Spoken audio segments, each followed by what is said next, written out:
кои недостатоци во системот за здравствено осигурување ги расветли пандемијата. Повеќе кратен дарител на крв и донатор на крвна плазма Перо Рујковски од село Миравци, Гевгелиско, бара финансиска помош за негово лекување. Перо го имаме на врска, на скајп врска, дали се слушаме? Дали можеме да се чуеме, Перо Рујковски, треба да го имаме на скајп врска, дали воопшто не слуша и на каков начин можеме да го обавиме разговорот? Николче, дали се во ред со линиите? Ало? Дали се слушаме, Перо? Многу слабо. Многу слабо. Јас еве ќе бидам малку погласна, се со цел да ме чуеш. Ние те слушаме одлично. Да ни кажеш колку пати досега си дарувал крв и крвна плазма во изминативе 2 години кога беше актуелна и се уште е пандемијата? До сега имам донирано 7 крвни плазми. 7 крвни плазми на различни особи, и по-стари и по-млади. Првата крвна плазма ми беше на жена од Кичево со 2 малолетни деца, 27 годишна. После тоа од Скопје, од Битола, од Прилеп има од Тетово, исто сега последен пат има од Скопје, жена што е работела во управа за јавни приходи. Од различни градови имам донирано. И сега нам се заблагодарам многу на доктор Никола Пановски, што исто ме спомна и на Канал 5 на Само вистина со Злата Мехмедовиќ. Тоа беше побарано од тебе да го направиш или тоа го направи чисто од хумани причини? Дали до тебе се обраќаја луѓето и зошто се обраќаја до тебе да даруваш крвна плазма? Не, јас само кога ќе видев оглас и јас сум нулта позитив, крвна група, нулта позитив на сите дава, само од еден зема. Огласот кога ќе го видев и веднаш се пријавав за донирање. За донирање на секој 45 дена можеш крвна плазма да дадеш. Значи тоа го правеше чисто од хумани причини, бидејќи со тоа во овие изминати години и се уште е практично спасување на живот. Имаше неколку лица од фамилиите и што ми нудија пари, а не ги зедов. Исто сакам да спомнам за од Кичево жената, таа е од Австралија, беше дојдена овде, патен од вирусот, со 2 малолетни деца, татко ми нудеше пари, не ги прифатив. Имаше доста работи, али јас сакам како хумано да излезе и да се донира крв. Али нашиот здравствен систем е катастрофа. Сега моментално. Исто така си дарител и на крв. Колку пати досега си дарувал крв? 7 пати.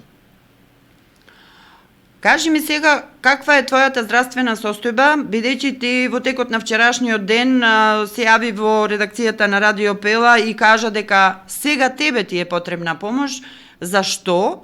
Бидејќи интервентно треба да се реагира за да можеш да застанеш практично на нозе, треба да обавуваш одредена физикална терапија. Ти си татко на 4 деца. Твојата сопруга, барем според она што ја што го знаме, не вработена.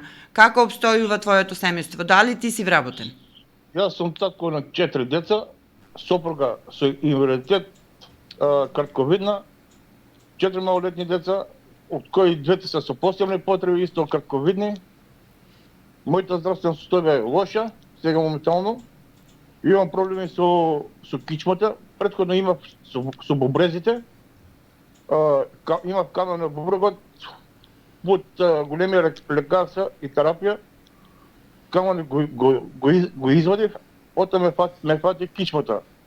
И сега имам проблеми со трети, четврти и пети прештен. Кои се препораките од страна на медицинските лица за да може да се среди оваа здравствена состојба кај тебе? Дали треба да се направи одредена операција или пак треба да се оди прво на физикална терапија? И зошто бараш помош за ова? прво ме проекат на физикална терапија, да видиме до каде ќе биде подобрувањето, али за на физикална терапија, утре сум на физикална терапија, треба да почнам, али со финансиски средства сум многу слаб. Перо, дали си ти вработен?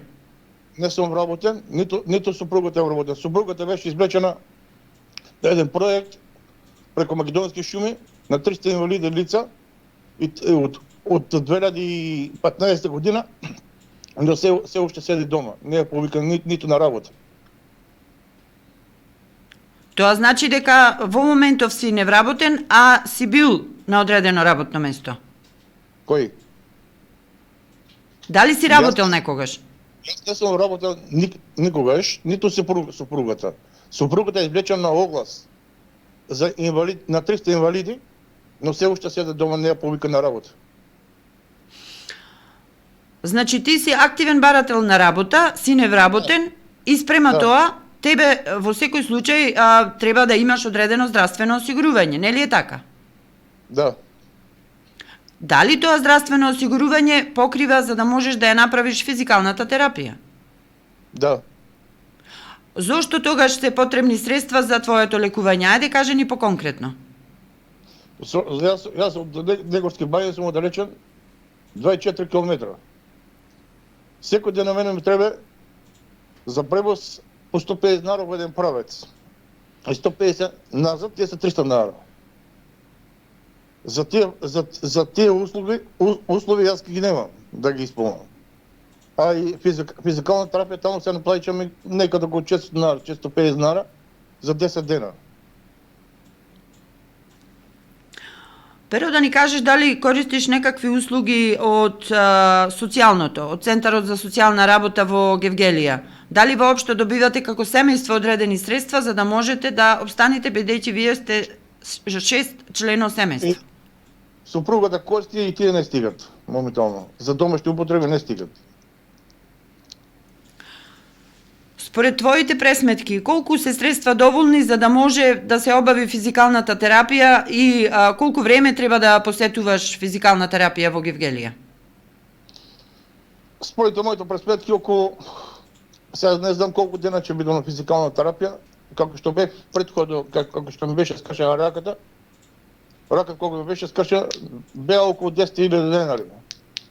А сега не знам колку пресметки ќе бидат. Пошто јас имам и лекарства, што ги пијам и лекарства, и гелова и мас за кичмава, не знам. Може околу 10 до 12 лева нека коштат преку сила. Ама тешко да се најде тие пари. До сега само една жена има помогнато, мислам дека од Скопје, и сакам името да ги спомнам, се вика Весна, само презимето не го знам. Голема благодарност за неа. Дали си се обратил до институциите во Гевгелија, еве на општинско ниво, за на некој начин одредени компании, фирми или пак институции, Центарот за социјална работа да може да помогне барем еднократно за да може да се обавува ова физикална терапија?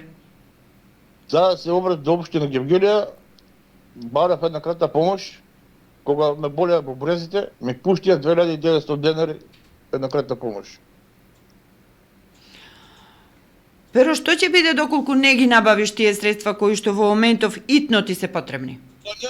Ќе лежам дома во кревет и колку имате лекарства, ќе ги испијам, и толку ќе биде.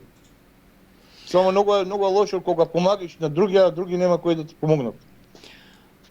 Тоа и сакав да прашам, дали, например, доколку се обратиш до Црвениот крст или до одредени добротворни организации, еве, би можеле да помогнат?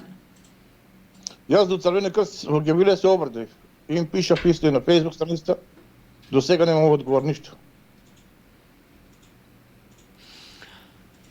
Значи, останува единствено да се надеваш на помошта од хуманите луѓе кои што на одредена финансиска сметка, која што во моментов Никола ќе може да ја пушти, а ние ќе објавиме почесто на нашата програма и на нашиот портал, доколку одредени финансиски средства пристигнат на сметката која што ја имаме, за да може на таков начин секојдневно да ги обавуваш медицинските препораки за обавување на физикалната терапија, но и понатаму за купување на одредени лекарства кои што се потребни за да се лечи твојата здравствена состојба. Да, прво искам да ви кажам, много ти потребна на помощ от граѓаните Република Македонија и надвор од НИП, од Македонија. Првиот пат кога бев болен од вирусот, кога ме пуштија дома, не можев да си ги купам прескапите лекови. И имаше исто на еден портал Фактор напиша дека ми е потребна помощ. Им благодарам на граѓаните што ми помогнаа тогаш и ми ги купија лековите и ми ги пратија на домашна адреса. Значи ли тоа дека единствено ќе се надеваме на хуманите луѓе во Македонија наместо да се надеваме на здравствениот систем кој што треба да обезбеди барем основни предуслови за заштита на нашето здравје? Што е твојата порака која што сакаш да ја упатиш до хуманите луѓе, но и до представниците на институции кои што во моментов следат, за да се надмине ова како проблем што го имаме, бидејќи навистина на хуманост треба да се одговори со хуманост? Да, јас имам направено неколку портали линкове, барам од граѓаните да ми помогнат, кој колку може, не барам со сила, да се надмина овој проблем. Јас не се откажувам ниту од донирање на крвни плазми, на кој му е потребно, уште можам да донирам, од преголеме на антитела. Исто сега да кажем дека и втор пат се заразив, али не осетив ништо, бев позитивен, од многу антитела, сега моментално ми се 30.000, можам уште да донирам крвни плазми, али со кичмава тешко. Додека не ја надминам кичмава. Јасно.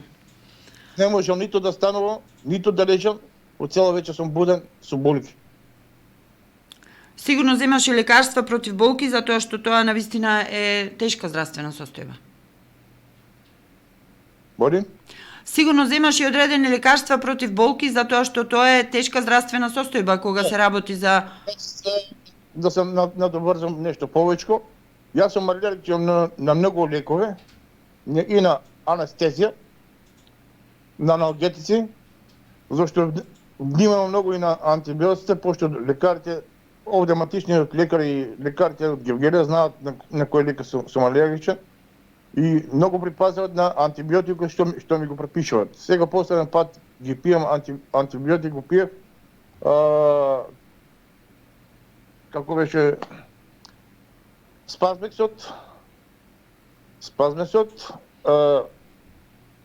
и Мофис мас гел за болки за кичма, за надворешна потреба. Што се премногу скапи. Благодарам за разговорот. Ние овој твој апел за помош ќе го упатиме до сите хумани луѓе кои што во моментов не следат. Она што рековме е да се упати апел за да се помогне на човекот кој што дарувал крвна плазма 7 пати, спасил животи во услови на пандемија кога на луѓето им беше потребно и можеби единствениот лек за спас од COVID-19. Исто така Перо Рујковски е крводарител и 7 пати досега дарувал крв. Перо, ти благодарам за разговорот. Се што можеме ние како медиум ќе помогнеме, а тоа е да упатуваме апели за да се помогне финансиски, за да може да се надмине здравствената состојба во која што си во моментов, а за тоа ќе требаат одредени финансиски средства. Благодарам многу и поздрав до сите хумани граѓани. Благодариме. Поздрав. Ružna ženska imam, po živci ve mi čačka, postara od mene.